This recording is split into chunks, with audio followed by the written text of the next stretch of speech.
Deuxième partie de la vidéo sur le sommeil.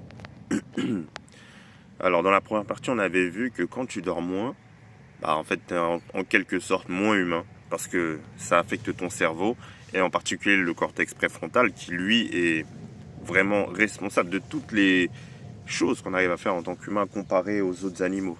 Bien sûr, c'est pour ça que je parle d'humain. Et là dans cette vidéo, on va voir que le sommeil c'est vraiment la base pour pouvoir avoir des hormones qui sont bien régulées. Bien régulées, c'est-à-dire quoi? Qu'elles ne sont pas en excès ou en déficit. Parce que tu vas voir que quand on est dans l'un des cas, à chaque fois, il y a des conséquences. Les deux premières hormones dont je vais parler, ça va être la gréline et la leptine. La gréline et la leptine, c'est quoi?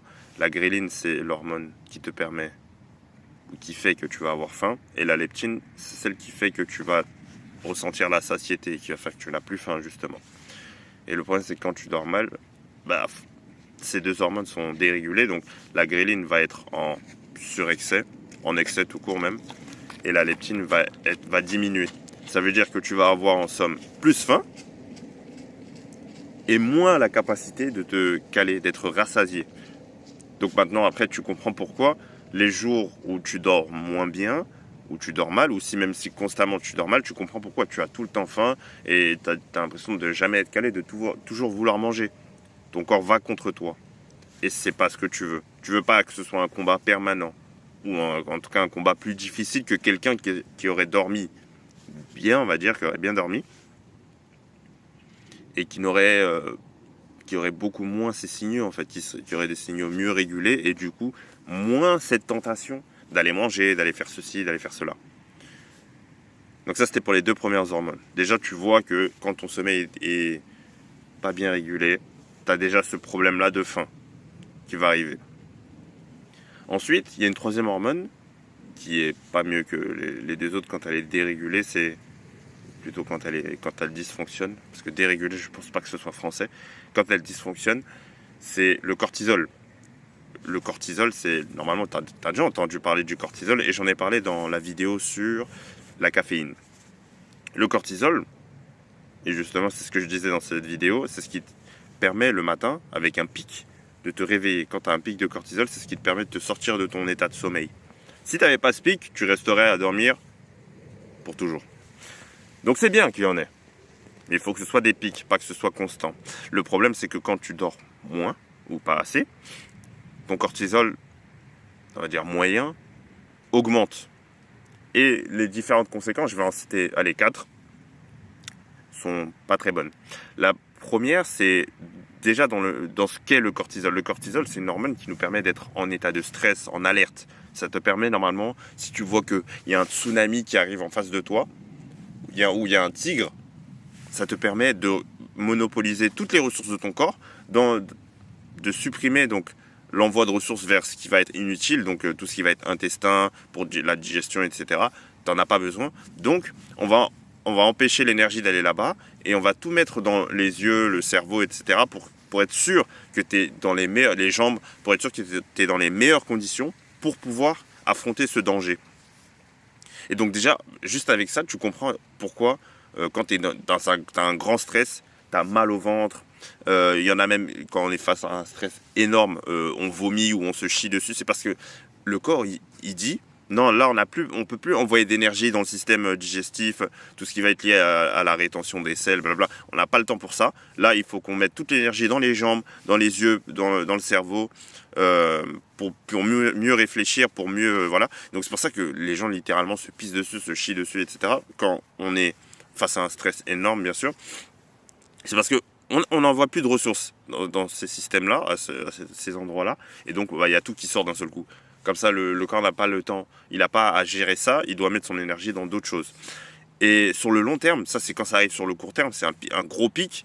Ça te fait ça. Mais sur le long terme, quand tu envoies moins de ressources au niveau de tes intestins, en fait, au niveau des zones secondaires dans ton corps, tu peux en trouver plein. Des choses qui ne sont pas utiles quand tu es en danger. C'est pas les premières choses que tu vas utiliser. Au fur et à mesure, ça va les abîmer. Parce qu'elles ont moins de ressources. elles vont commencer à dépérir. C'est pour ça qu'il y en a qui vont se retrouver avec des cancers au niveau des intestins, estomac, etc. Juste à cause du stress, ou des ulcères, des trucs comme ça, juste à cause du stress. Mais bon, il faudrait que je fasse une vidéo spéciale sur le stress, parce que c'est même sur chacune des hormones en vrai, mais le stress c'est vraiment quelque chose qui est très important, on ne se rend pas compte de tous les méfaits que ça peut avoir. Donc ça c'était la première raison. La première raison, donc monopolisation énorme des ressources, alors que tu n'as pas de danger en vrai pour toi. Tu n'as pas de vrai danger, le seul problème c'est que tu n'as pas bien dormi, donc ton stress est plus élevé. Mais tu n'as pas de danger. Or, sur le long terme, ça va te faire du mal, ça fait du mal à ton corps. La deuxième raison, ça va être lié à ton glucose sanguin. Le glucose, c'est le sucre, hein, pour faire simple. Quand tu dors moins, donc tu as plus de cortisol, et quand tu as plus de cortisol, ton insuline fonctionne moins bien. L'insuline, c'est l'hormone qui permet, qui va dire à tes cellules, quand il y a du glucose dans le sang, prenez le glucose, ne le laissez pas le laissez pas dans le sang, prenez-le. Et ça c'est un gros problème. C'est un gros problème, ton glucose sanguin, donc ton insuline dysfonctionne et ton glucose sanguin augmente. Donc tu as plus de chances de finir faire du diabète et ce genre de maladies métaboliques. Et ça c'est quelque chose que tu veux éviter. Troisièmement, le cortisol, il va encourager ton corps, et ça c'est aussi un gros problème, il va encourager ton corps à stocker, donc tout ce qui va stocker en gras, parce qu'en fait il y a plusieurs types de gras, et on va dire qu'il y a un type de gras qui est pire que les autres, c'est ce qu'on appelle le gras viscéral. Je ferai aussi une vidéo sur les différents types de gras, et ce gras, le problème avec le cortisol, c'est que il va encourager ton corps à stocker tout ce qui devait stocker en gras, dans les autres types de gras, il va le stocker en gras viscéral. Et le gras viscéral, rapidement, pourquoi c'est mauvais? Parce que c'est le gras en fait qui va se mettre juste autour de tes organes. Donc va leur faire une sorte de clé de bras à cause de la pression. Il va même, dans certains cas, rentrer dans l'organe. Il arrive à rentrer par exemple dans le foie. C'est pour ça qu'il y en a qui vont se retrouver avec ce qu'on appelle la maladie du foie gras. Parce que justement le gras rentre à l'intérieur de leur foie. Et donc le foie il va être inflammé, parce que c'est pas normal que des choses arrivent, des choses externes rentrent à l'intérieur.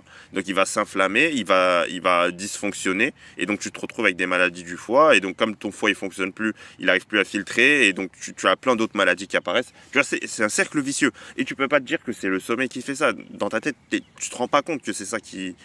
C'est-à-dire qu'on va manger le même repas, mais juste parce que toi tu as bien moins dormi, donc ton cortisol est plus élevé. Donc ce que tu vas stocker, moi je vais stocker en gras sous-cutané, donc c'est un autre type de gras.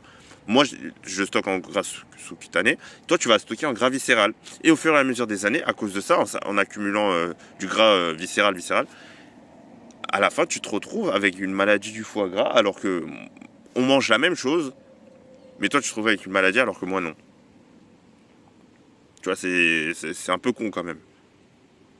Et d'ailleurs, je vais arriver sur la dernière raison, et ensuite te parler d'une expérience qui a été faite et qui va illustrer ce que je viens de dire. Le fait de manger la même chose et pourtant de ne pas avoir des résultats similaires. Mais juste avant ça, le dernier point, c'est aussi que le cortisol encourage ton corps à brûler quand il n'a pas, assez d'énergie. Il encourage ton corps à manger tes muscles. Si tu sais pas à quel point les muscles c'est important pour ton corps, t'inquiète pas, je ferai une vidéo pour ça. Mais les muscles, c'est la base de ton métabolisme. C'est la base. Ou on va dire la deuxième base, parce que la base c'est ton cerveau et ensuite c'est tes muscles. Les muscles, c'est la base de ton métabolisme. Et quand ton cortisol il est élevé, il fait en sorte que ton corps, quand il n'a pas d'énergie, au lieu d'aller chercher dans le gras, il va aller chercher dans tes muscles. Il va prendre tes muscles. C'est le pire truc qui puisse arriver. Donc ça, c'était la quatrième raison. Et donc pour illustrer tout ça, donc sur les trois hormones qu'on a fait, donc leptine, ghrelin et cortisol, pour te montrer l'effet un effet concret que ça peut avoir, il y a eu une expérience qui a été faite avec donc on a séparé un groupe de personnes en deux. Et donc dans ce groupe, on a dit à un groupe, vous pouvez dormir 5h30, et l'autre groupe, vous pouvez dormir autant que vous voulez, 8h30, voilà. Vous dormez comme vous voulez, autant que vous voulez. Les deux groupes, ils ont été mis en restriction calorique. C'est-à-dire qu'en gros, ils mangeaient moins de calories que ce que leur corps a besoin pour vivre. Et donc l'idée, c'est que grâce à cette restriction, ils sont censés, les deux groupes, perdre du poids. Et c'est ce qui s'est passé en effet. Les deux groupes ont perdu du poids. Mais le problème, c'est que l'un des groupes, donc le groupe qui avait bien dormi, a perdu 65% plus de poids que le deuxième groupe qui dormait moins. Donc les deux groupes ont perdu du poids. Donc en restriction, tu perdras quand même du poids. Mais le groupe qui dormait bien, lui, a perdu beaucoup plus de poids, premièrement. Et deuxièmement, le groupe, disons, qui dormait pas très bien, qui était donc en restriction calorique et aussi de sommeil, ce deuxième groupe a écrit dans leur rapport qu'ils ressentaient une faim énorme, qu'ils se sentaient fatigués en permanence. Et donc là, en fait, tu te rends compte avec cette expérience que même dans les mêmes conditions, on n'aura pas les mêmes résultats en fonction de si on dort ou pas, premièrement, et que même ces résultats, déjà qui seront moins bons, vont être obtenus de manière plus difficile, parce qu'ils ont dit aux expérimentateurs qu'ils sentaient qu'ils avaient faim tout le temps, alors que dans le premier groupe, ils n'ont pas eu ce problème-là. Parce que c'était pas une restriction calorique de malade mental, bien sûr. Mais le deuxième groupe a beaucoup plus subi l'expérience que le premier groupe. Et donc là, tu te rends compte vraiment que non seulement le résultat n'est pas le même à la fin, il est moins bon, et en plus, le combat est plus difficile. Donc, est-ce que toi, tu veux t'apporter ce double malus dans la vie? Juste parce que tu dors pas assez. C'est vraiment, c'est dommage. Parce que tu as envie de, je sais pas, de jouer, tu as envie de faire la fête, tu as envie de faire ceci, tu as envie de faire cela. Oui, c'est des choses à faire, c'est des choses qu'il faut faire, c'est important. Je suis d'accord avec toi. Mais est-ce que ta santé, la manière dont tu te vois, la fierté que tu as en te voyant, est-ce que c'est pas aussi important? Tous les jours, moi, quand je me vois, je suis fier de moi. Je vois mon corps, je me dis, bah c'est bien. Le mois d'avant, le NZ plus jeune, il a bâti ce corps. Et je suis fier de lui. Et du coup, maintenant, grâce à ça, je dis maintenant, je m'aimais quand même déjà, mais je m'aime encore plus. Et parce que surtout, je sais que c'est dur. Tu sais que c'est dur quand tu dois aller te coucher plus tôt que les autres. Parce que toi aussi, tu as envie de rester, regarder la télé, ou faire ceci, ou faire cela. Mais que tu te dis, non, ça, je pourrais le faire demain. Tu arrives à te contrôler, à contrôler tes instincts. Je le ferai demain. Si je peux pas le faire demain, je le ferai après-demain. Si je peux pas, je trouverai un moment. Est-ce que même c'est si grave de rater cette série? Est-ce que c'est si grave de rater cette fête? Si je t'ai dit, si c'est une exception, tu peux le faire. Mais si c'est toutes les semaines, c'est plus une exception dans ce cas-là. Tu comprends ce que je veux dire? C'est à toi de jauger. Mais en tout cas, tu te mets ce double malus dans les dents, juste à cause du fait que tu ne dors pas assez. Donc là, on a vu les 3 premières hormones. On va en voir 3 autres. Je vais essayer d'aller plus vite parce que là, c'est déjà un peu long. Les 3 dernières hormones, on va commencer par l'hormone de croissance. Allez. L'hormone de croissance, c'est une hormone qui, grosso modo, quand tu es jeune, que tu es encore en âge de grandir, c'est ce qui te permet de grandir, d'où le nom. Et quand t'es moins jeune, on va dire. Et quand tu es jeune aussi, hein, il y a aussi cet effet-là, c'est ce qui permet de réparer tes cellules en fait. Hein. C'est ce qui permet de réparer tout type de cellules, les cellules de la peau, les cellules des os, des organes, tout ce que tu veux. Donc c'est pour ça que c'est important de bien dormir parce que ça permet d'en augmenter le taux en fait. Tu as plus d'hormones de croissance quand tu dors bien. Quand tu dors pas assez, tu en as moins, donc tu te répares moins pendant la nuit, ce qui est dommage. La 5e hormone, ça va être la mélatonine. La mélatonine, c'est l'hormone qui nous permet de dormir, qui va donc se servir en fait des cycles jour-nuit, c'est-à-dire quand elle voit qu'il commence à faire nuit, il fait sombre, le corps va en produire et ça va nous permettre de nous endormir et de rester endormi, surtout aussi. Ça a aussi 2 effets, un effet anticancérigène et anti-inflammatoire. pour le corps, donc c'est tout bénef hein, d'en avoir plus, en dormant plus du coup. Et ça va aussi avoir un effet sur ton métabolisme.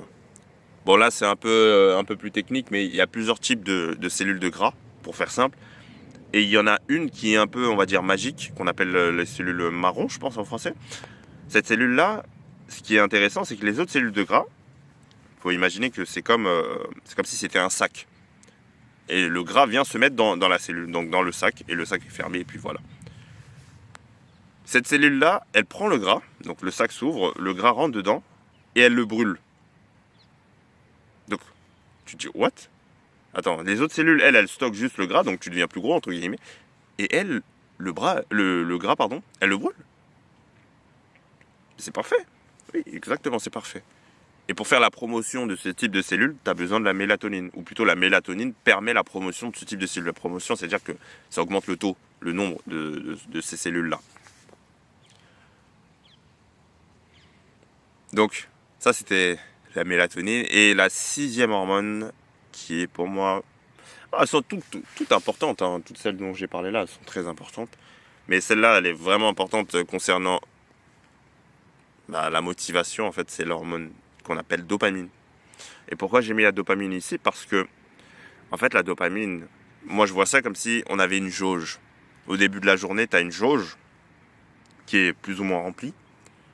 Disons qu'elle est remplie, voilà. Elle est remplie à 100%. Et au fur et à mesure des actions que tu vas faire, regarder des vidéos, parler avec des gens, ceci, cela, tout ça, ça va diminuer ta jauge au fur et à mesure. Et donc à la fin de la journée, ta jauge est quasiment... si tu as fait beaucoup de choses, ta jauge est au minimum, on va dire. Ou en tout cas, elle s'est réduite. De toute façon, peu importe ce que tu fais, quasiment, ça va utiliser de la dopamine. C'est on va dire une monnaie énergétique. Pour faire quelque chose, tu as besoin de dopamine.